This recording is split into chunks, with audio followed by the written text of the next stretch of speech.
తమలపాకులల్లా ఇంకా పుడకలు పెట్టుకోండి.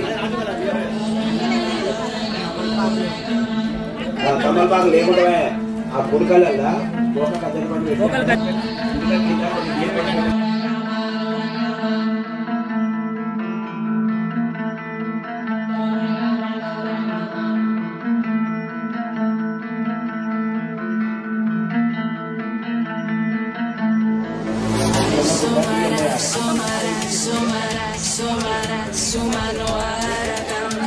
అందరికి సెట్ అయినాయా?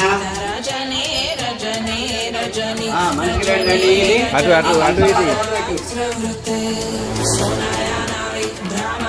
అటొకటి ఇటొకళ్ళకి అటొకళ్ళకి ఇటొకటి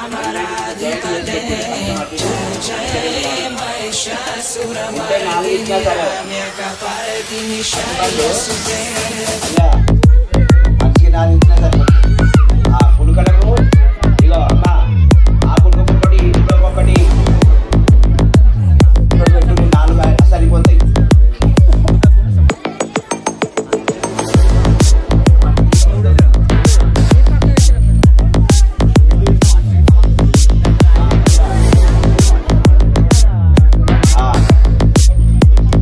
అట్లా సెట్ చేసుకోండి.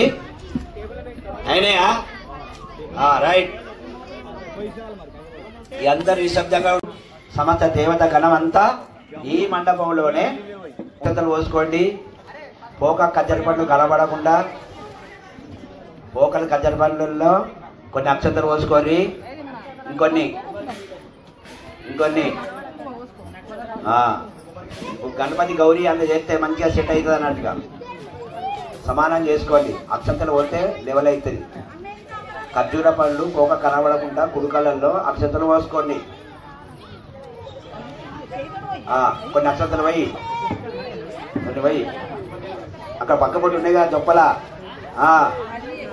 కొన్ని పోయి చాలు చాలు చాలు గంతే చాలు. నేను గణపతి గౌరీ పెడితే పొందుతుంది అన్నట్టుగా, లేకపోతే వాళ్ళు ఒరిగినట్టు అవుతుంది. అయిందా?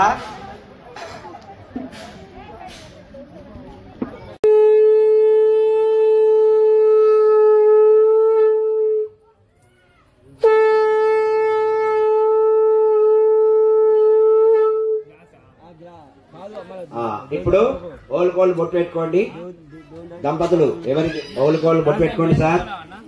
ఓం సర్వమంతసాదికే శరణ్యే త్రయంబకే దేవి నారాయణి నమోస్తుతే.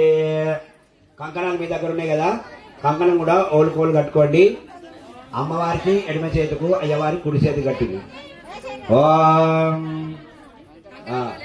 విశ్వేత్తారేగం స్మరామి యత్ర యోగేశ్వర కృష్ణాజతే పురుషం తమజం నిత్యమో భగవానీ హిరణ్యగర్భాభ్య నమః. ఓం శ్రీ పురందరాభ్య నమః. ఓం ఇంద్ర అష్ట దిక్పాలక దేవతాభ్యో నమః. ఓం అరుంధతీ విష్టాభ్య నమః. ఓం శ్రీ సీతారామాభ్య నమః. ఓం మాతాపితృభ్యాన్ నమః. మాతాపితృ శ్రీ మహారాజా గణేష్ ఉత్సవ కమిటీ సహకుటుంబానాం సహనామదేశ్య సహగోత్రస్య గ్రామ పట్టణ మమ అనుకోండి. క్షేమ ధైర్య ధైర్య విజయ వీర్య అభయ ఆయు ఆరోగ్య ఐశ్వర్య అభివృద్ధ్యర్థం ధర్మ అర్థక మోక్ష చతుర్విధ పుణ్య పద పురుష ప్రసిద్ధ్యర్థం ఆయుష్య వృద్ధ్యర్థం అన్యోన దాంపత్య అనుకూల్యత బలసిద్ధ్యర్థం పుత్ర పౌత్రాభివృద్ధ్యర్థం అచంచల జ్ఞాన భక్తి విద్య వైరాగ్య ఉన్నత యోగ్యత సిద్ధ్యర్థం